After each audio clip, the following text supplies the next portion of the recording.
Spain আর বেলজিয়ামের খেলা চলছিল। তখন গ্যালারি থেকে একটি ছোট্ট বাচ্চা যেন আনন্দ উল্লাস করে ডাকছিল লামিন ইয়ামাল। ক্যামেরা তার দিকে তাক করতেই সবাই যেন চমকে যায়। ছোট্ট সে বাচ্চাটি অন্য কেউ নয়, লামিন ইয়ামালের এক অন্য দুনিয়া, তার আদরের ছোট ভাই। মাঠে খেলছিলেন 18 বছরের লামিন ইয়ামাল। যে বয়সে ছেলেরা নিজের ক্যারিয়ার আর স্বপ্ন নিয়ে ব্যস্ত থাকে, সেই বয়সে বিশ্ব ফুটবলকে নিজের পায়ের জাদুতে বুঁদ করে রেখেছেন লামিন ইয়ামাল। কিন্তু মাঠের সে বিধ্বংসী ইয়ুঙ্গার মাঠের বাইরে কিন্তু 8-10টা সাধারণ মানুষের মতোই। বিশেষ করে নিজের ছোট ভাইটির কাছে সে শুধুই একজন আদুরে বড় ভাই। ছোট্ট ভাইকে বড্ড বেশি ভালোবাসেন লামিন ইয়ামাল। ফুটবল দুনিয়ার সমস্ত আলো, কোটি কোটি মানুষের চিৎকার সবকিছু একদিকে, আর তার ছোট ভাইয়ের ওই নিষ্পাপ হাসিটা ইয়ামালের কাছে অন্য সবকিছুর চেয়ে দামি। নিজের ব্যস্ত সূচি, কঠোর অনুশীলন আর তারকা খ্যাতির মাঝেও ভাইয়ের জন্য তার ভালোবাসা আর দায়িত্ববোধের কখনোই কমতি পড়ে না। আর সেই ভালোবাসার টান কি শুধু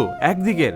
একদমই না। বড় ভাইয়ের পায়ের জাদু দেখতে, তাকে গ্যালারি থেকে সাহস জোগাতে গুটি গুটি পায়ে স্টেডিয়ামে হাজির হয়ে যায় তার পুচকে ভাইটি। গ্যালারিতে বসে যখন সে দেখে হাজার হাজার মানুষ তার ভাইয়ের নামে চিৎকার করছে, তখন তার ওই ছোট্ট চোখে ফুটে ওঠে এক অদ্ভুত গর্ব আর ভালোবাসা। ম্যাচ শেষ করে সব লাইমলাইট ছেড়ে ইয়ামাল ছুটে যান তার কলিজার টুকরো ভাইয়ের কাছে। তাকে কোলে তুলে নেন, পরম মমতায় জড়িয়ে ধরেন। তখন মনে হয় মাঠের সব ক্লান্তি যেন এই জড়াজড়িতেই ধুয়ে মুছে সাফ হয়ে যায়।